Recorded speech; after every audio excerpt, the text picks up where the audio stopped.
boys and girls, friends, ladies and gentlemen around the world, purveyors of performance. It's episode 3 of Rambling About Cars. I'm co-host Christopher Smith. Across the screen is co-host Chris Bruce. I'm right here. I was off a little bit last week, Chris. How you doing, man? Let's catch up a little bit. I'm doing good. Yeah, Tuesday through Friday, right? Oh, well, I worked Tuesday, but then I just took a 3-day kind of staycation. Okay. But how was that? Do any fun drives? Anything cool? I did. Of course, I'm in Western South Dakota. One of the reasons that I wanted to take the time off, we were having just fantastic weather. By that, I mean it's not snowing and cold. It was actually about 60 degrees on Wednesday. That's a lot nicer than it is here. Well, we've had really no winter this year. I mean, I'm almost to the Wyoming border. You get up in the Black Hills and yeah, there's some snow, but I mean, it's been nice. It's been warm. So we went out for a drive, just kind of toured around some of the prairie areas. I indulged my back road desires and found all kinds of gravel roads. I was probably like 30 miles just rallying it down gravel roads. Was your wife with you with like her white knuckling it, or was it just you alone? She was with me and she had a good time too. Okay, good. The enthusiast kind of person that I am. So I took it easy. I mean, we're out having a good time together, right? And that's what really matters. So, but I mean, that said, I mean, I was still well above expected speeds for dirt roads. So, so for the folks who don't quite know where you live, you're both near Mount Rushmore and what is it? Devil's Chimney Tower, right? I'm in Rapid City, which is right at the base of the Black Hills, kind of the central Black Hills. So yeah, Mount Rushmore is about 30 miles south. Devil's Tower is probably it's about a 2-hour drive. Oh, I thought it was closer. Okay. But I mean, I'm very close to the Wyoming border. I'm very close to the Montana border. I'm kind of hesitant to say this because I don't want people to move out here. But one of the reasons I moved here is there are some of the best roads in the world that nobody knows about. Mm-hmm. I can go over to the prairie, and if I just want straight, like 20-mile visibility roads, I got them. I can go up into the hills just a few miles away and have some of the greatest switchbacks, hairpins, mountain driving, canyon carving you could imagine. And the scenery is fantastic. And we went out to enjoy a little bit of that on Wednesday. The idea was it's going to be warm all week. We'll have fun with that. But then a front came through and we had like 60, 70, even some 80-mile-an-hour winds. Whoa, Who knew you get a hurricane in South Dakota? You know, that was so I stayed in the rest of the time. And I mean, just with everything that's been going on in the world, gosh, the last couple months, just a few days to kind of catch your breath, get back to things, kind of recenter yourself. I mean, you know, we're writing 4 or 5 articles a day. Easily, yeah. There's a very, very constant pace to keep going. Yeah. And without any winter here, I was like, well, let's take a couple days off. I know winter. We have a writer, colleague of ours that's down in Austin, Texas, that I think has received more snow this year than I have, if you can believe that. Has he? You've got more than he's got like 2 inches. Have you gotten less than that? I mean, I guess no. I don't think I've had more than a foot of snow, 12 inches total here this year. We haven't either.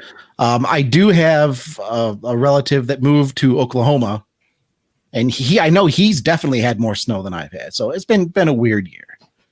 But speaking of winter and speaking of snow, that segues perfectly into one of our topics this week. Yeah. And we were kind of thinking about that, and we wanted to get on the topic of winter beaters. And for folks that maybe have never heard that term, that are, in the South or places that never get snow, the roads get crappy. There's ice, there's snow, obviously, there's salt or cinders or whatever they put on the road. And so if you have a nicer car or just a car that you like, you might not want to put it through that. And so the idea of the winter beater is you buy a cheap, crappy car and you drive it through the winter. And maybe if you're lucky, once spring comes and it warms up, you sell it for exactly what you bought it for. Maybe it, falls apart during the winter. That happens too. But it often happens. But yeah, and Chris, you've had over 30 cars, many of them winter beaters. Is that right? My name is Christopher Smith, and I have a cheap car addiction. It is true. I spent most of my years in Michigan, specifically in Southeast Michigan and then in Southwest Michigan, right in the heart of some of the Lake Michigan snow belts. And when I started getting some nicer cars, I happened to work for a used car dealership at the time. And I was like, man, I don't really want to drive this through the winter. Let's just get something cheap. And this is back when you could still get a halfway decent car for under $1,000. And when I say halfway decent, I mean it's like halfway rusty instead of all the way rusty, right? So that kind of started my chain. The first winter beater I had was a 1993 Dodge Spirit, a completely uninspiring car. It had the 4-cylinder, but I got it for $400. It needed some engine work. I had a friend help me out with that.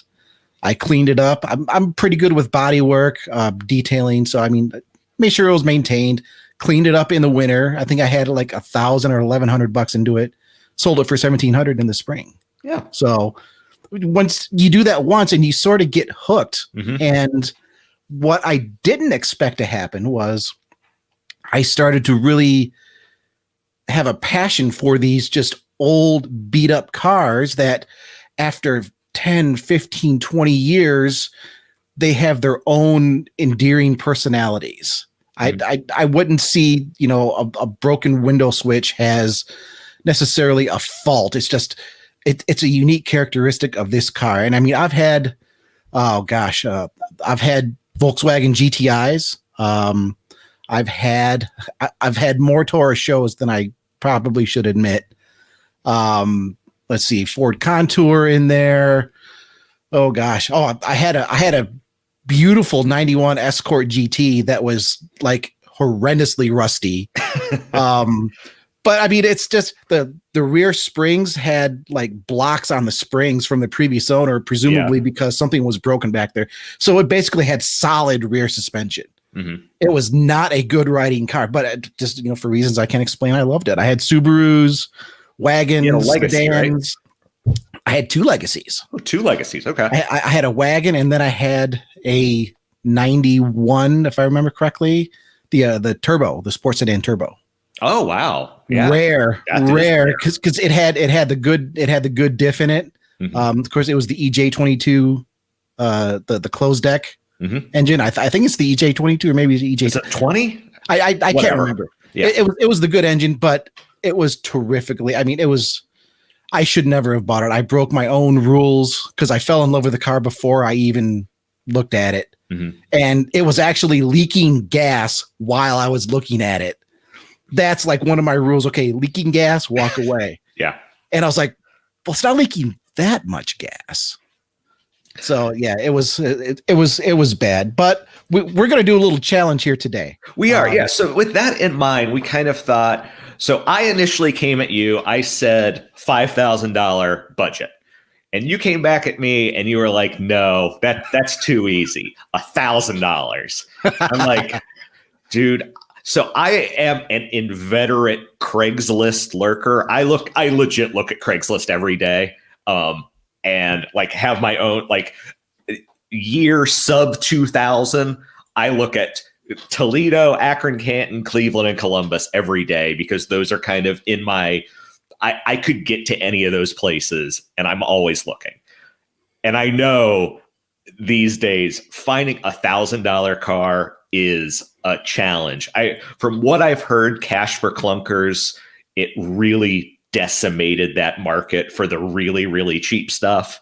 So with that in mind, I came back at you at $2,000, and we agreed on that. And we met. Unfortunately, what you told me in the pre-show, you might have cheated a little bit. No.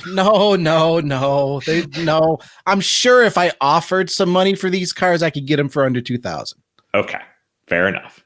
Why don't you lead us off? Yeah, absolutely. I will start things off here. So we each picked two cars. We each picked two cars, and they were supposed to be $2,000 or under. You cheated, but anyway, I didn't cheat. Okay. So my first car here, I'm going to start with the one that I'm tempted to actually buy for bad reasons. Let's see it. This is a 1994 Saturn SL2 sedan. Oh, don't do it. So, but let me show you these pictures. Was that $1,800? Yeah, $1,800. 4R, it's got the plastic body panel, so it's going to look good on the outside because there's nothing to rust. But here's my thought. So I hope you are watching the YouTube version. If not, I will tell you that this interior is as clean as any car as I've seen. It's cleaner than the car I own. Is that the actual interior, or is that a press photo from 1994? No. So I can tell you because there's the other side, and you can see the doors and everything. That is the actual interior. It's definitely been detailed inside and out. I'll give him that. And unfortunately, this seller does not provide an underhood photo. So maybe it's an absolute mess. And there you have it with the Saturn, because I mean, those body panels aren't going to rust, right? That's a plastic car basically on the outside. What's it look like underneath? Right. But it's early 90s GM. What's it look like underneath? If you put that much love into the interior, I feel like it's got to be decent mechanically. It can't be that bad. And, also as a winter car, it's front wheel drive. It's lightweight. If anything hits it, you don't have to worry about it getting dented in this case. I will 57,000 miles for a 94, that's to be expected. I don't see any red flags. The price is right. It looks really nice. Yeah. Am I crazy here? What do you think? No, you're not crazy. I'm not a huge Saturn fan. That car's kind of cool. And I'm not either. But you're hitting all the right spots with the idea of driving this for a few months and then reselling it. It does look great inside and out. That will appeal to buyers. 157,000 miles. I mean, yeah, it's up there in miles, but it's what, a 26-year-old car? Right. It's going to have some miles. As long as it runs and drives good, it's. And that's it doesn't today. Drive it till around here, April or May, and sell it for $1,800, and I'll be out gas money, assuming there's nothing mechanically weird. Which, Here's a tip: if you're selling a car on Craigslist or Facebook, add some underhood shots. It's going to help you. Big tip. Yeah. Definitely a good tip. And you're right. $1,800, as long as it doesn't blow an engine or a transmission, it's still going to be worth $1,800 in the spring when you go to sell it. Right. Yep. So no, I would love to just, rip you apart on that, but that's good winter beater material. Actually, I think that's an above average looking winter beater. Yeah. That would be something if it ran and drove good, maybe you just hold on to for a second or a third car, Sure. So I gave you my first one. Oh dear. What was your? Well, before I get going on this, we had two choices, right? We could pick two cars, right. And I mean, obviously we're picking things that we like. I thought I would take it a slightly different direction. I would make one pick of, okay, here's a car that would just be a fun winter beater for me, and another car that I'll start with first here. That would be a good winter beater for anybody. And I'll start this off by saying a good winter beater for anybody. It doesn't have to be all-wheel drive. The key for getting around in winter is having good tires and enough ground clearance where you're not going to be scraping if you run into a couple inches of snow. So nothing super sporty or low. That said, pretty much anything front-wheel drive, with a little bit of weight on the drive wheels. Invest in some good snow tires. You'll do much better with snow tires than you would with all-wheel drive without. Yes, I know all-wheel drive will get you going through snow. Well, acceleration is 33% of driving. You still have to stop and turn. Yeah. So in theory, if I have snow tires on my Ford Mustang, which I do, I can stop and turn. That's 66%. Technically, am I better to get through snow? Anyways, we're on another podcast discussion. Right. Anything front wheel drive, put some good snow tires on it. The choice that I found is actually a car that I've had before. This is a 2003 Infinity i35 that you can get for $1,800. Now, Infinity, I am shocked by that you could get that car for that money. The i35s, I mean, it's a Nissan Maxima. You know, it's an early 2000s Nissan. It literally is a Maxima. They give it Infinity badges, they give it HIDs, they give it heated seats. Interior, right? Yeah. But mechanically, it's a Maxima. Mechanically, it's a Maxima, which, I mean, in this case, that's the 3.5 liter V6 that I think is 260 horsepower. It was a good engine. Yeah. I actually bought one of these a few years ago. It's been now for a winter beater. And yeah, I mean, I bought a set of winter tires and snow tires. I made a trip I made a couple trips from South Dakota back to Michigan in it, 160,000 miles. I don't know how common you can find these cars for under 2,000. This one is in Minnesota. That's a little bit further away than your search area, Bruce, but let's be realistic. So we discussed this earlier. For me, I live in a relatively more urban area. I'm just outside of Toledo, Ohio. So Ann Arbor's an hour and a bit away. Cleveland is 2 hours away. Columbus is 2 hours away. Like, I've got a lot more around me than you do.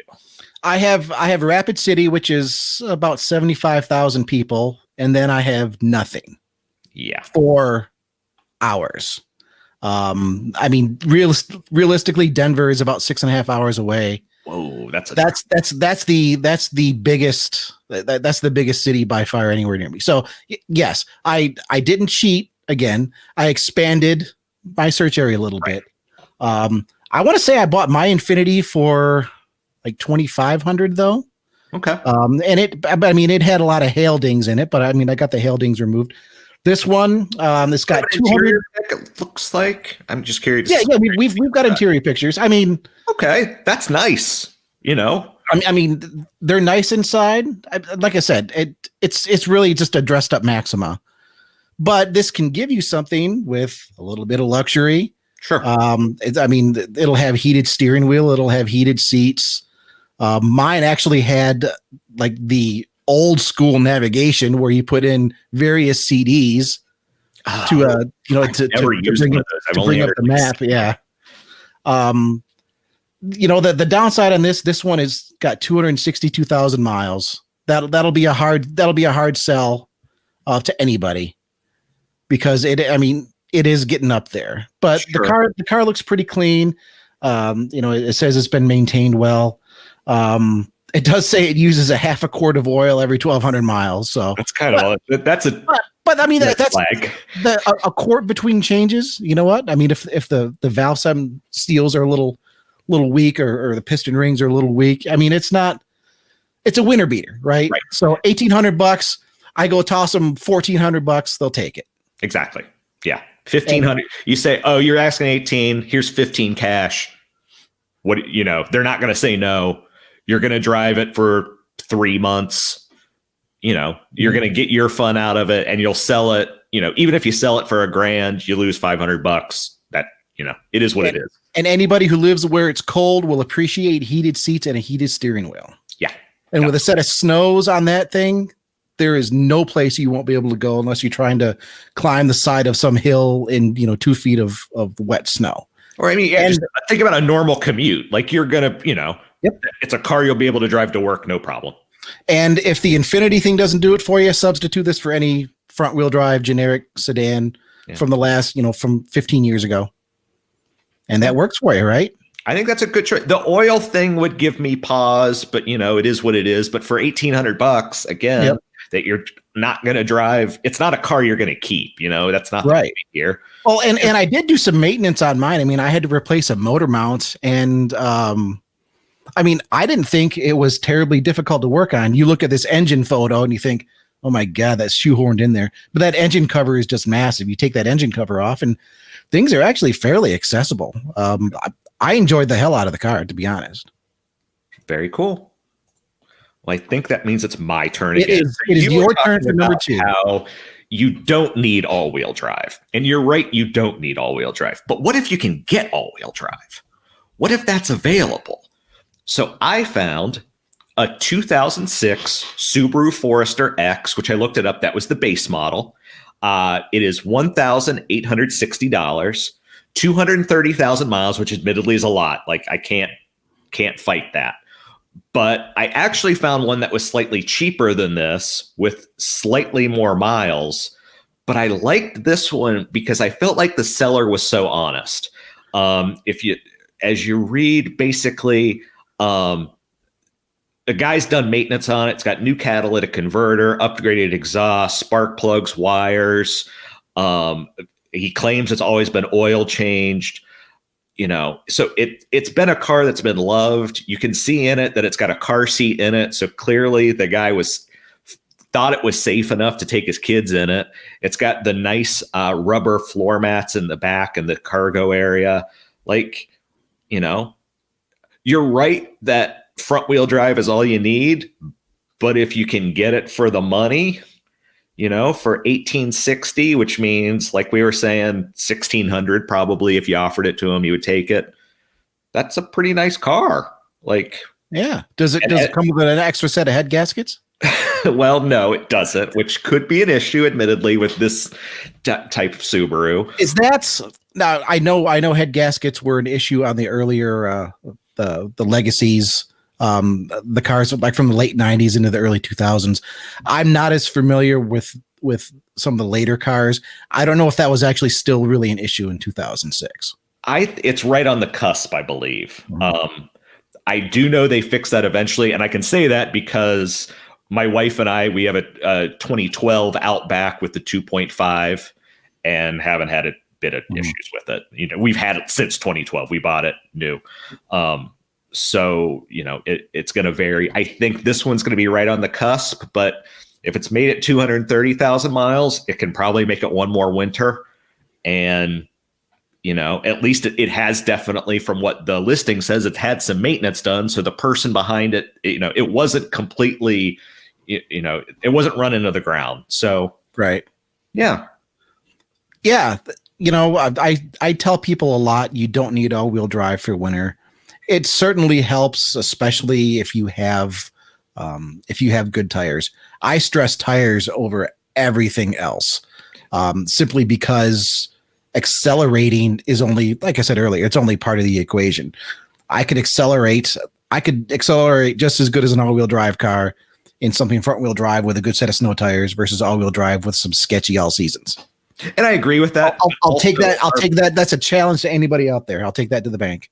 Come on out to South Dakota. You can race my Mustang. We could only spend $2,000, and this got under $2,000, and it was kind of hard to pass up. Like, No, I've owned 2 Subarus. You're not wrong. You're absolutely not wrong. And really, even with that kind of mileage, that's not uncommon for Subis to have higher miles. I don't think, as long as that's still running good, I don't think you would have trouble selling that in the spring. Yeah.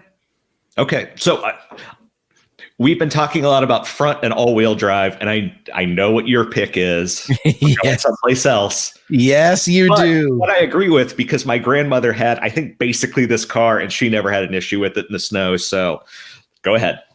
Well, there's a reason why police forces use this car for and taxis and upwards of 30 years. Come on, everybody. You know what I'm talking about. It's got to be the Crown Victoria. Look at that. 2011 Ford Crown Victoria Police Interceptor, 112,000 miles. Which is nothing for that car. It's nothing for that car. Runs excellent. Now, it is $2,450. Yeah. I would bet that extra $450 that if I went to this person with $2,000 cash and I said, I'll take this right now, they would take it. If you had cash in hand, yeah. Absolutely. If you were writing a check or something sketchy like that, no. But if it was a cash in hand deal, I bet you could get it for $2,000 dead. Exactly. When you're going to do deals like this with winter beaters, cash talks. I can't tell you how many people would come to me looking to buy some of the cars that I've bought after driving them through the winter. Well, would you take this? Well, would you take that? Well, did you have any cash on it? Well, no. It's like, show me you're serious. You know, Right. show me you're serious. So show up with $2,000 cash. I bet you could get this. I mean, it's got a freaking photo album from every single angle. It does. Okay. It does look a little rough here. That's She's had a little love there on the back corner. it's a little beat up. Let me tell you something. The Crown Vics like this, especially the end of the Panthers here, there's a serious following for these cars. Especially the police interceptors. There have always been followings for ex-police cars, and it is tough to find cars like this cheap. When I first started looking, I mean, I was seeing stuff, 160, 180, 200,000 miles, still $6-7 grand. They looked better than this. But there's just such a following for these vehicles. It's tough to find them cheap. So I'll concede it'll be a little tough to find, but it's worth the look. And here's why. I've owned all kinds of cars. Actually, my first car was an older Crown Victoria. I drove a 94 Buick Roadmaster sedan, which I mean, that's Buick, but it's a big front engine, rear drive, full size classic body on frame sedan. I drove that through a Michigan winter, and I didn't even have snow tires on it. I actually bought it. It had the previous owner had put like light truck tires on it. So it had these white letters, like something you see on a Silverado, right? It had the white letter. They were like 235 60s 15. So they were fairly narrow. They were really tall. And I knew it would really go through the snow well, even being rear wheel drive.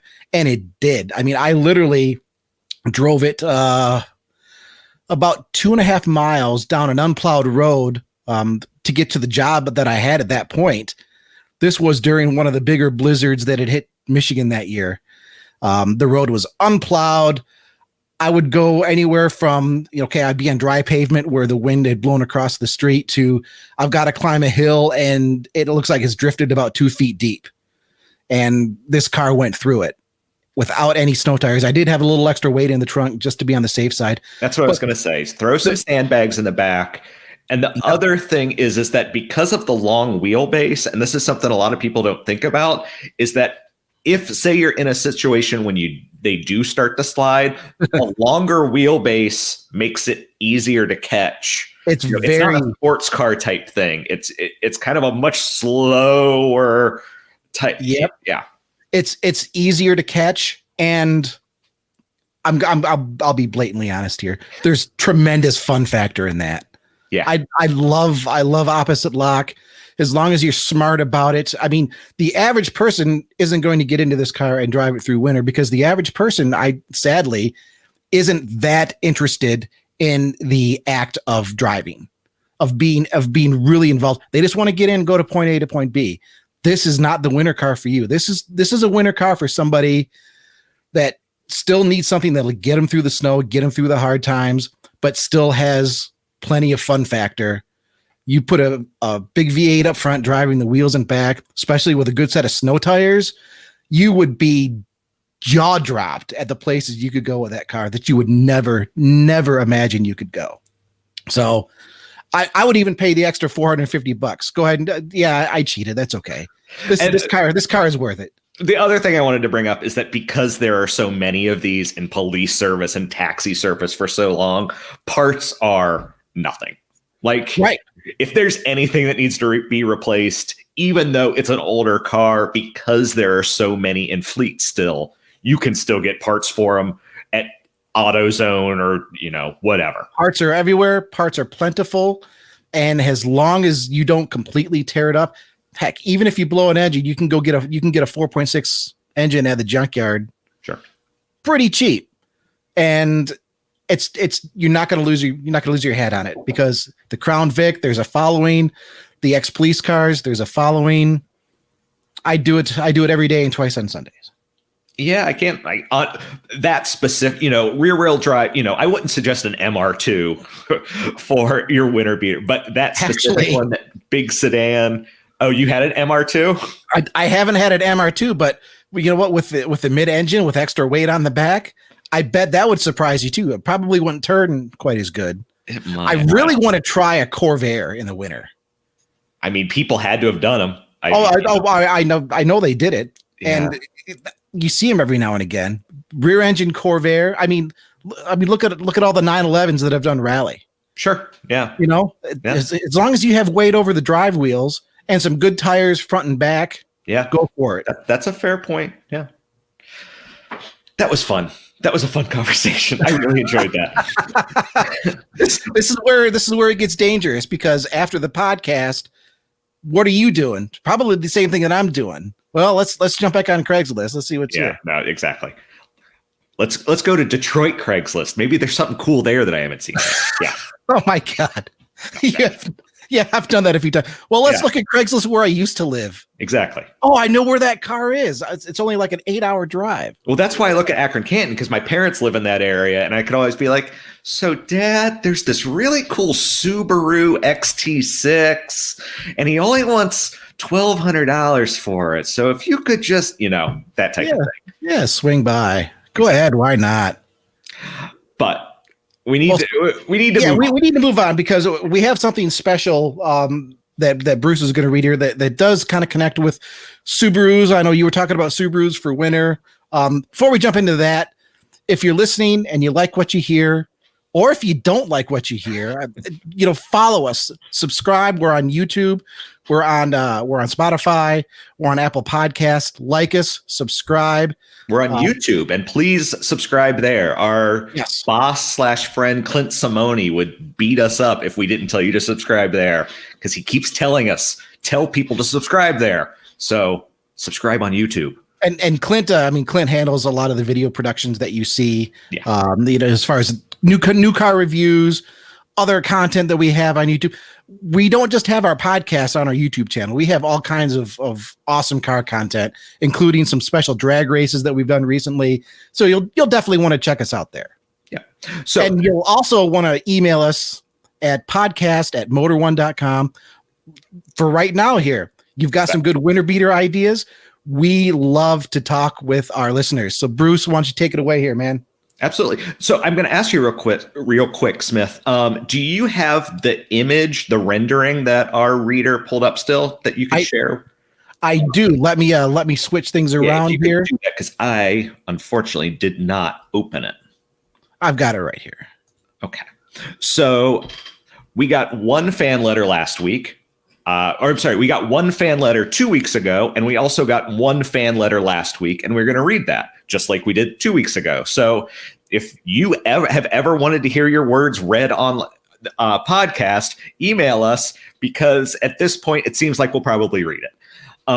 And Nathan from Canada emailed us. I'm not going to read his last name in case for any privacy reasons, but Nathan from Canada. And he said, "Hi, Bruce and Smith. I've been a listener and a fan of your podcast since the beginning. I was very happy to see you come back with new episodes in a new format. Now, here are my thoughts on what you said. I'm Canadian, so I totally agree with you about touchscreens in the winter. Okay, I'm 16 and I've never driven in the winter, but I have been in a car in the winter, so I think I understand." Nathan, we'll give it to you. Also, Chris, I don't remember which, we get confused all the time, talked about the Genesis grill being too big on the G80. That was me. Make it smaller, and he attached an image, which Smith has put up.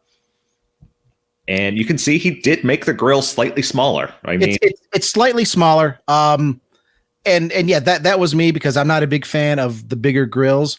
And Nathan, even just the minor tweak here, bravo. I actually think this looks quite a bit better. Now, looking at it just on its own, you may not necessarily know the difference. What we're going to do, if you jump over to motor1.com, we always post up on Fridays when our podcasts go live. We put an article up at motor1.com just kind of talking about the podcast. We're going to put this rendering up there side by side with the actual G80 photo, so you can see the differences a little bit better. It's shrunk down just a little bit, but it's amazing. Right. To me, at least, just big difference. How much of a difference it makes. The grill is shrunk down a little bit. Those dual plane headlights are stretched out just a little bit further. And Genesis, I think this is the way to go. You don't necessarily need to follow everybody else with a big grill. You can shrink this down a little bit, and you're still going to have a sexy car. Okay, so I will continue further on this point. Yes. Absolutely. I think that winter driving gloves, the capacitive ones that work with touchscreens, are a good idea, even though Mercedes would make them incredibly expensive. For example, they have normal leather gloves on their website that cost $300 Canadian. So yeah, those are some. That's a pricey pair of gloves. Yeah, that's par for the course.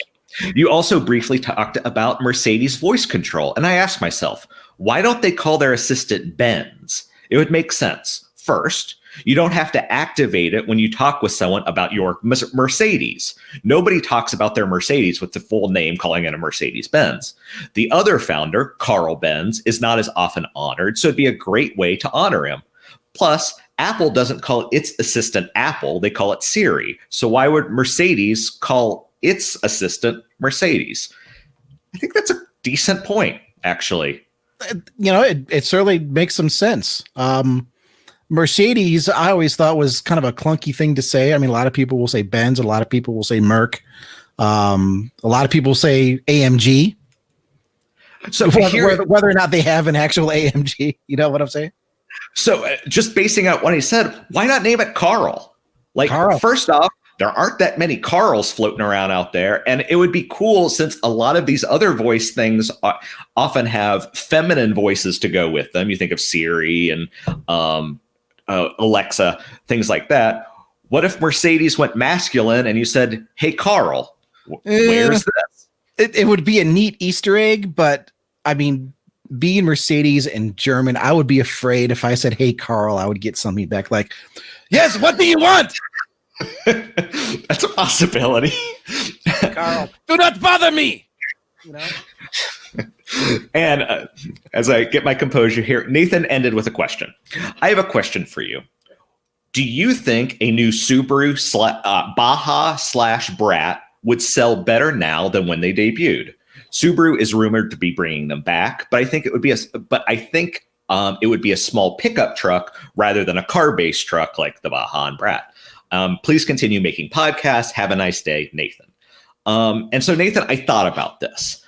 And my thing is, so the Brat came out when Subaru was still a fairly young company in the United States. The first Brats, I believe, are either late 70s or very early 80s. And that's not too long after Subaru arrived. And you have to remember, at that point in time, there was no internet. The infrastructure wasn't there. It was all kind of word of mouth or advertising in magazines, stuff like that. So I think the Brat wasn't such a success then, not so much because it wasn't an appealing vehicle, but because not that many people knew about it. The Baja, though, you would think would have been a success, because at that point in time, the WRX was out. It was kind of a really good time for Subaru. And yet it wasn't that much of a success. So I thought about that. And like I said earlier, my wife and I have a 2012 Outback, and I've never needed the extra height to put in the back of it. So I wonder if, there's just not that market there for someone wanting to put stuff in the back of a Baja, or in the back of an Outback, I'm sorry. And also, the Legacy and the Outback are made at Subaru's factory in Indiana, at least the ones for United States consumption. And they sell a lot of both of those products. So I wonder if there's even the capacity, whether that they would want to take away that production of Outbacks in order to make whatever the next Baja was. However, I kept thinking about this, Nathan. There was a lot on my mind, man. I am surprised there hasn't been any aftermarket firms converting them into pickup trucks, because it would be fairly easy. All of the structure is there. You would basically just, cut off the point from the second row passenger and convert it into a bed. And I wonder if there'd be enough of a niche market for that type of thing that would actually make it, a nice little cottage industry. So, Smith, you and I haven't talked about this. What do you think? Well, if I remember, we did kind of just barely brush on it last week when we were talking about Utes. Okay. And I mean, the Baja, I mean, Ute, okay, car-based, 2 doors, just a bench seat up front, big bed in the back. Baja wasn't really that. But as we're looking now with vehicles like the upcoming Ford Maverick and the Hyundai, the Santa Cruz. Are our tastes changing? Maybe the Baja was a little bit ahead of its time in that respect, because at that point, I mean, trucks and SUVs were popular. They're just insanely popular, and people are going into ridiculous debt to buy these $60,000 and $70,000 pickup trucks. And I think yeah, there could be an interesting niche right now for the return of a Baja, something where you have, we'll stick with 4 doors, right? We'll have the front seats, we'll have the rear seats, because trucks that way are 4 doors now. Front seats, rear seats, something for the whole family. Very few regular cabs are still available. Very few. So stick with that formula. Have a bed in the back. The thing when it comes to the beds like that, I hear what you're saying, Bruce. People will start to realize the extra capability that they have once they have it. If you follow what I mean. I mean, when I briefly bought a pickup truck here a few years ago, and I just couldn't warm up to it. It didn't take me long at all to realize, oh, hey, I can just toss the lawnmower in the back and go over, help cut the grass out at the Air and Space Museum, or fill the bed up with a bunch of tree limbs and junk and not have to worry about trying to break it down to fit it into the back of the Mazda. It's a case of once you have that capability, you'll realize, oh, okay, there's a lot that I can do here. It's pretty convenient. I think now people are more used to the idea of having that capability, but not necessarily needing a huge 4-wheel drive, very expensive pickup truck to utilize that. And I think automakers are starting to feel that way too, since we have the Ford Maverick, which is going to be a small 4-door vehicle. It's not necessarily car-based, but we're still talking about a unibody vehicle with a bed on the back, right? So Subaru, I think now would be a good time to do it. Okay. I think my only thing is I just wonder if the niche is big enough to justify the production, but also the Baja was cool, especially that you could get it with the turbo engine, which basically makes it a WRX pickup truck. If you really yeah. So here's another thing to consider. When the Baja was around, back in the was it early to mid 2000s, I think is all it had. I want to say it's the first year, something like that. At that point, if buyers wanted a small truck, basically, they could get one. They could go get a Ford Ranger. They could get when I'm trying to remember when the S10 switched over to the Colorado. Well, it was somewhere around there. And you could even still get the Dodge Dakota, which was technically a mid-sized truck, but you could still get it was still a fairly small mid-sized truck. There were options for people at that point. Those options are really gone now. You can still get a Colorado. It's bigger than it was. There is no Dakota, right? Yeah. There is no small Ranger. The Ranger is back. But it's much bigger than it was. Right. So, I guess you can go to Nissan or Toyota and still get a fairly small truck, but the market's much smaller now. So I think there's room to bring it back. Yeah. So we're talking about, utes and what car-based pickups. That leads kind of pretty well into what we wanted our second segment to be, which is about how we define vehicles. And what I mean by that is like vehicle segments. When I say a sedan, what do you think of? When I say a coupe, what do you think of? And this is something that Smith has talked about in our chat many, many times. And we thought that this was a really good opportunity to delve into that.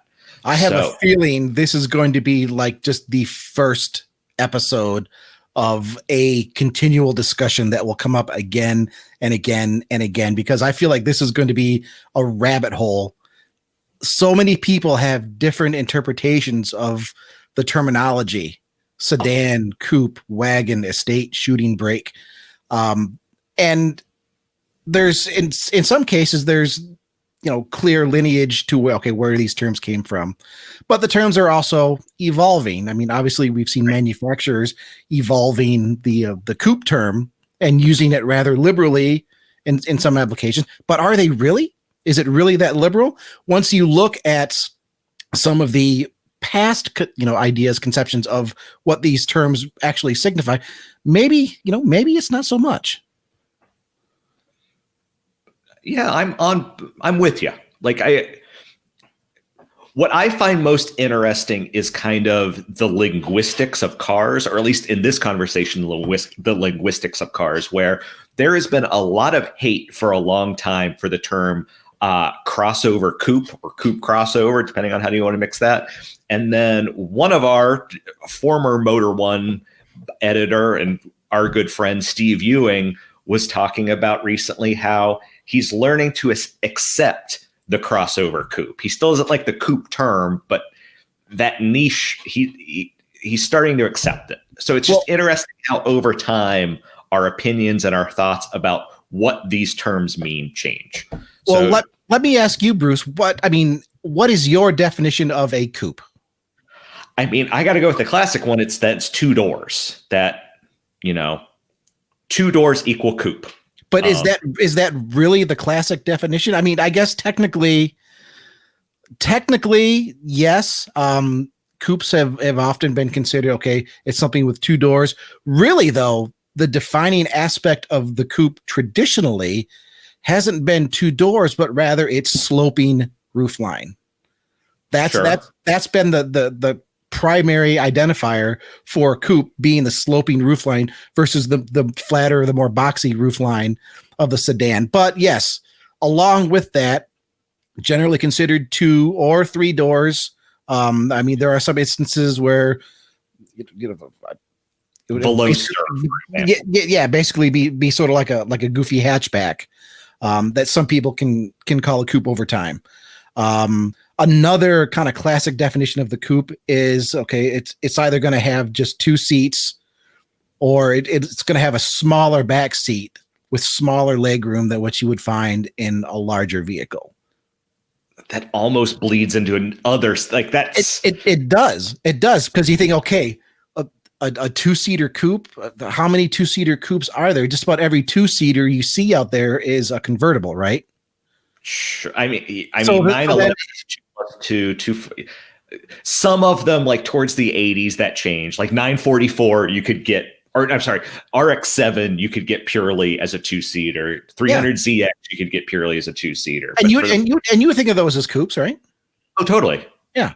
So I mean, there's kind of your generally accepted pseudo classical definition of a coupe, but what stands out over time, and especially in the olden days, back before color was invented and cars ran on rainbows, the defining characteristic of a coupe was that sloping kind of swept back roofline. And another thing that often defined a coupe was no fixed B pillar. That's not. Now we're starting to talk more about coupe versus sedan. Let me bring up a picture here of a really kind of a classic idea of a coupe. If you look back like the late 60s Chargers, I mean that's what we're looking at right here, a Charger. I mean it's got the two doors, but more importantly, it has that swept roofline, that very sweeping roofline, no fixed B pillars. That's kind of more of a classic thing. No fixed B pillars. There is a back seat in there, but when you look inside, the back seat is sitting much closer to the back of the front seats. There isn't as much legroom back there as you would find, say, in a typical sedan. And I think when people talk about modern, four-door coupes or the coupe crossovers, they see four doors and they think that can't be a coupe. The doors, honestly, folks, that's only one part of the coupe definition. And admittedly, when automakers first started talking about their four-door coupes, I was with that train of saying, okay, this is ridiculous. They're trying to make their sedan sound sexier. So what's the first one you can think of? CLS is the first one that comes to mind for me. Mercedes-Benz CLS. I think that's probably the first, where it just had that just really gorgeous swept roof line, but it had four doors. And I guess technically, I think maybe the Mazda RX-8 opened up the question a little bit, because it had the little back doors. Yeah, the little back doors that would open. Let's see if I can find a picture of that while we're talking about that real quick. So go ahead and look up the picture. I know we're going to have all kinds of opinions on this. Podcast at motor1.com. Email us your opinion. Honestly, I would love to debate this. I could debate this for hours, not to try to prove a point, but just to understand better the larger picture, the more general consensus. Because since automakers have started talking about coupe crossovers, four-door coupes, I've kind of grown into it. I get it a little bit more now. They're talking about that big sweeping roof line that is very much a coupe characteristic, and maybe doors don't have to play as big a role there. Now, of course, they all still have B pillars. That's another question altogether. So there's your RX-8 with its doors open. And yeah, that's interesting. Is that a coupe? Is that a... It's got four doors. Yeah. But are you going to call that a sedan? There's no fixed B pillar either. That's true. Yeah. So, my mind, I would call that a coupe. I would call that a coupe. Prove me wrong. And then, did you also have any greater opinions about what it means to be a sedan then? Because sedans are a little more interesting. The classic definition of sedan is something with a fixed B pillar. It doesn't have to have four doors. Over time, people have just assumed, okay, well, a coupe has two doors, a sedan has four. Sedans, there's never been a part of the official sedan definition that says it has to have four doors. That fixed B pillar in the middle of the car is a defining characteristic of the sedan. The rear leg room having, there's a specific number. I want to say something like 30 or 40 cubic feet of space. It gets really specific, but the general point is it has that fixed B pillar with a flatter roof. It has larger space in the back. It does not have to have four doors. You can have a two-door sedan, and there have been two-door sedans quite often throughout history. I've got a picture of one right now that's kind of goes along with what we were talking about earlier, Bruce. That is a Ford Crown Victoria two-door sedan. Now that's not the latest generation. That's what, probably an 84. That's the boxy 80s Crown Vic. Yeah. And a lot of people don't realize they made those in a two-door. That's not a coupe though. That's got a fixed B pillar in there. It still has the big back seat, and it looks kind of weird. Look how long, look how much space there is from the back of the door going all the way back to that trunk lid. It's still a big car, but it's a two-door sedan. A lot of people call like the 80s Mustang notchbacks, call those two-door sedans, right? So I got to fight you here. I got a 62 Lincoln Continental up. It's clearly got four doors. There's no fixed B pillar. What is it? It's a convertible. That one is. I can find you a pic. Fine. You want a hard top? I'll give you a hard top. But what is it? Is that... I would classify that as a sedan, because I've seen those with the hard tops up. It doesn't have the sloping roof that you would associate with a coupe. And it's still going to have a very large rear seat area, even though it doesn't have the fixed B pillar. Oh, damn it. You know what? It does have a fixed B pillar. It's just hidden on the sedans here. Oh, it does? Okay. I've never, okay, busted. Woo. No, I've never actually looked that close at the Lincoln, at those older Continental hardtops. I've only ever seen them as sedan, and you can see the B pillar running. All right, damn it, you got me. Yep. There's the B pillar, and it's got that flat roof. So when you're talking about sedan versus coupe, if you want to boil it down to some very basic factors, sedan, generally the fixed B pillar, the flat roof, larger space in the back, doors don't matter. Coupe, you're going to have the sloping roof line. That's the defining characteristic. Doors, generally 2 doors, but as we've seen in modern times, that definition is shifting, and I'm okay with that. And it's going to have smaller space in the back. But therein lies another question, another quandary. Mm-hmm. We're talking about 4-door coupe crossovers that you would think, okay, they're going to have a fair amount of space in the back seat, right? So now that's two of the 3 definitions. That's 2 of the 3 defining factors for a coupe that these cars don't have. So now I'm doubting myself. Now I'm questioning myself on this. Okay, are these really coupe crossovers? You know, what do you Folks, think? Podcast. We need help. Here's what you need to do. We need help. We need more alcohol. What is a coupe? What is a sedan? It gets complicated.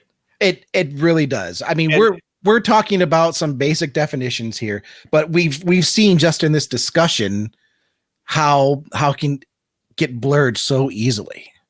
And speaking of that, so obviously Smith and I, we discussed these podcast topics beforehand, and this is completely unscripted. We are so much better than Top Gear.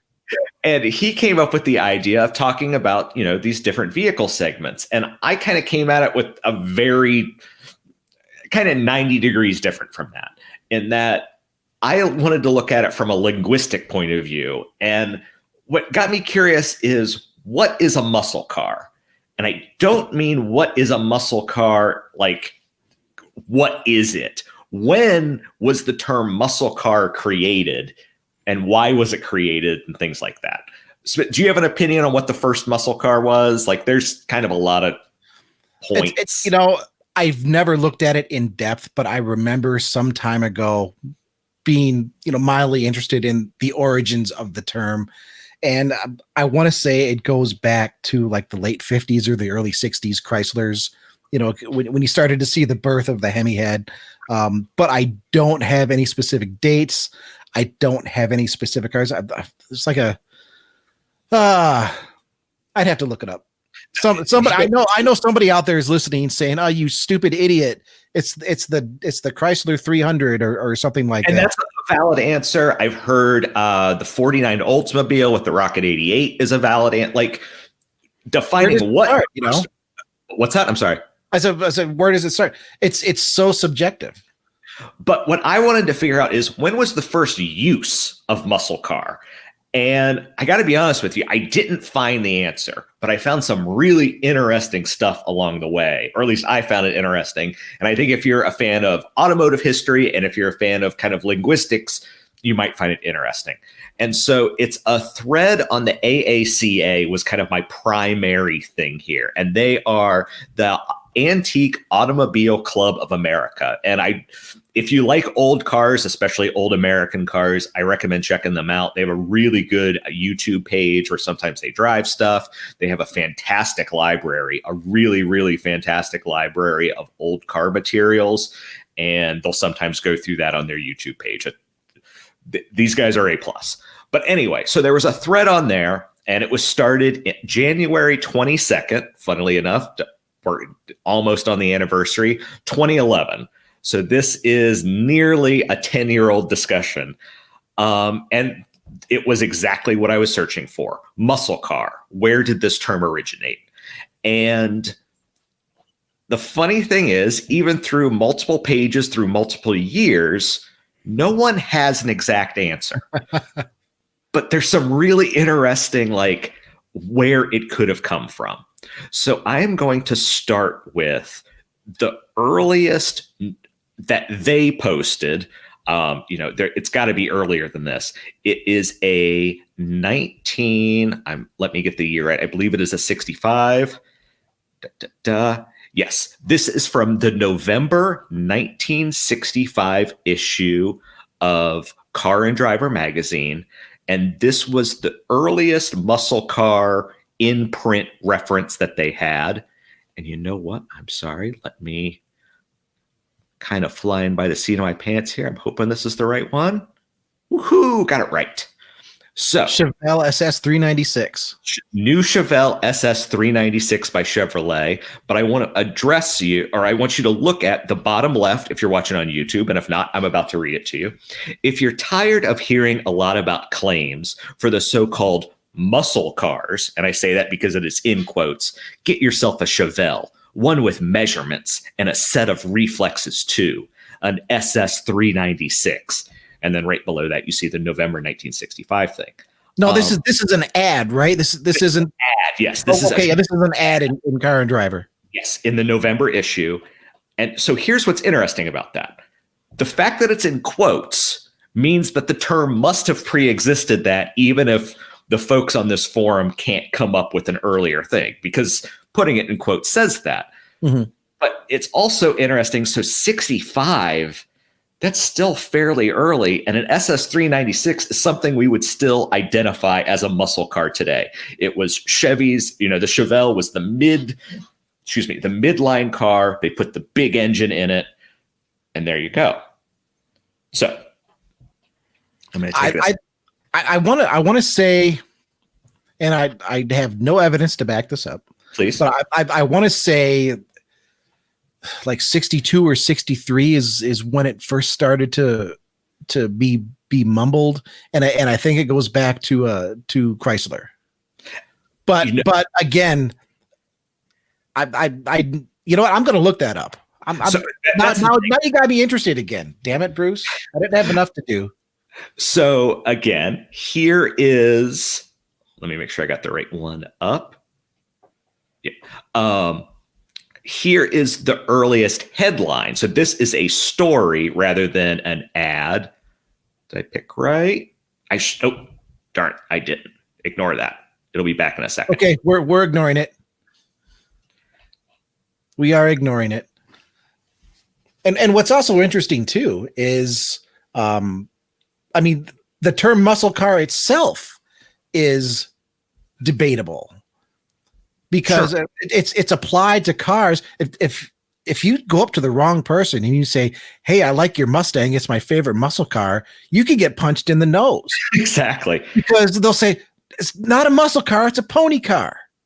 And there's so much subjectivity to these terms that's why I say this could be the first of many, many follow-up episodes. And frankly, I welcome it. I love hearing all of these different opinions, all of these different attacks. Hell, I've almost talked myself out of accepting modern coupe crossovers now because they're only meeting one of the three classic coupe criteria. So the image that I'm sharing right now is apparently from the September 66 issue of Popular Science. And I will read the headline for those not watching. Merc makes the muscle car scene. Muscle cars altogether. It is not two separate words. So it tells you how things evolve over time.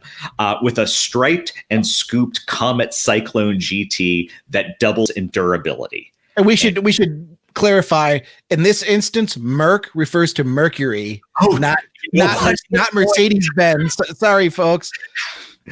Yes. In the US, we love our Mercs.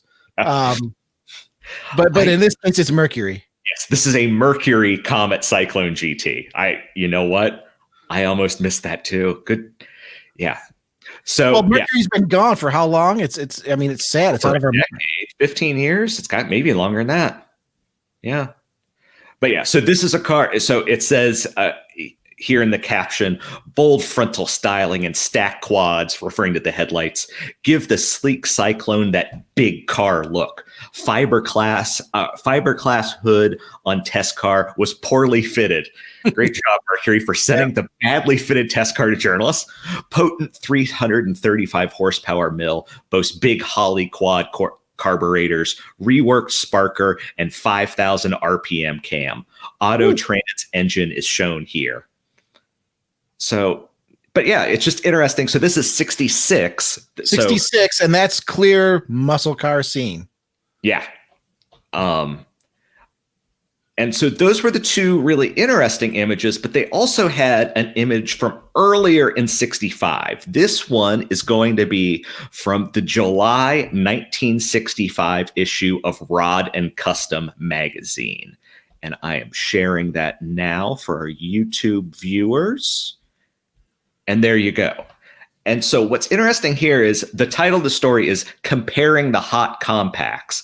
And the subhead is what's really cool. Whether you call them GTOs or super compacts, here is how the favorite 5 stack up. And so GTO at this point in time was the generic term for a muscle car, or super compact, as they say. So it's just interesting that, there is an alternate timeline where we called muscle cars GTOs. I kind of like that idea. So it's a fascinating road. It's something I want to keep researching, but I found this thread and I will link to it in our post so you guys can see everything and all the discussion. But it's just fascinating the way we talk about cars evolves over time. We are such nerds on this, and I feel like we're not alone. I hope not. People take terminology so seriously. There's so much more that we could talk about. We're getting a little long on this podcast. I think we'll have to save some more for later. But yes, the history of the muscle car term. If you know more than we do, and it's quite likely that you do, email us podcast@motor1.com. Tell us about some of your experience with these terms, what you think some of these terms mean, what a coupe means to you, what a sedan means to you, what a crossover, what a muscle car means to you, what a wagon means to you, a shooting brake. We didn't even talk about shooting brakes today. We're going to do that. We'll have to, we're going to do another episode. Yeah. We're going to do another episode. Shooting brakes, wagons, estates. Let us know what all's going on. Follow us on YouTube, like and subscribe. You can watch us there. Of course, motor1.com. We post articles up summarizing our podcast every Friday. The podcasts go up every Friday. You'll find all the links. You'll find the YouTube video embedded there. You'll find the audio embedded there. You'll find the links to Apple iTunes and Spotify there. So that's most of what we know people listen to. Again, as I said last week, if you listen to something else and you think we're not there and you want us to be there, podcast@motor1.com. Let us know and we'll get there. Sounds good. Bruce, take us out. It's episode 3. It is. So we started a game last week and we're going to try to play it quickly this time we want to see how many cars we can name based on the episode number we're on. So episode 3, cars with 3. Smith, or you know what? I'll go first. Cars with 3, BMW 3 Series. That's obvious. I've got a Mazda in the garage, so I've got to go Mazda 3. That's an easy one. I will go also a Mazda RX3. Ooh, okay, very good. Here's a picture of it, throwing some flames down. See, you got. Oh, look at that. Oh, that looks fantastic. Yeah, Mazda RX. See, you've got pictures up here. I was slacking off. I was spending too much time looking up Crown Victorias. Can I skate by with a 323, or is that considered 323? That's already 3 Series. The Mazda 323. Oh. Nobody calls it 323. Come on. I'll give it to you. It's the 323. Okay. So speaking of Mazdas, one I'm kind of surprised you didn't get, Mazda MX-3. MX-3. I almost bought one of those as a winter beater once. That would be a good winter beater. Yeah. It smoked more than like a casino from 1978 in Las Vegas. I had to walk away from it. Yeah, understandably. But it was pretty cool. So 3, we've got to go with the Tesla Model 3. That's what I thought of, and I forgot to grab a picture of Tesla. Okay. Tesla fanboys, rake me over the coals. That's fine. This is starting to get kind of tough. I've got a couple more. Okay. I've got actually 3 more, and they're all BMWs. Let's see how many you can do. Can you name one of them? The X3. That's one of them. Yeah. That's one of them. X3. The i3. The i3. i3. Yep. The M3. Or do you consider that pretty pretty serious? But yeah. Okay. Okay. What, the X3, the i3? What else we got? Bond drove it. I'm just gonna start tossing out letters. A3. Oh, there's the Audi A3. There we go. That's a good one. Okay. Come on. Okay, this is up to you. I got 3 in a row. Yeah, exactly. Last one, Z3. Oh my God! How can I forget the Z3? Yeah, Z3. I drove that car as a very, very young kid when it first came out.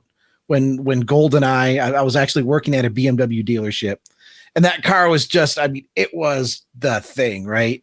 And then I drove it, and I'm like, this is kind of slow. With the 1.9, they were a dog. They were dog, but I mean, it was a little convertible. You know, when you're a kid, yeah, I'll drive around with that. Very cool. Well, I thank everyone for listening. Again, podcast@motor1.com. You know, with Nathan this week, and I apologize, I forget the reader last week who sent in. If you send us something, we'll probably read it. We're probably going to read it. Unless it's like the email that I got from the guy that I'm 99% sure was just a troll. We're not going to read that stuff. Yeah. Okay. Yes. But communicate with us, man. We hey, you might even be on the podcast at some point because we're car guys. We love talking about cars. Oh yeah. Once we get our legs under us, we're only on episode 3. We're still kind of getting used to this podcast thing. We've both been on podcasts before, but hosting a little bit new. But once we get things under us, we're planning on doing interviews. We're planning on inviting people on. Like, that's going to be part of this. So yeah, get in touch. Come be part of it. So yeah. Good evening, good afternoon, good morning, and thanks for listening, and bye-bye. See ya.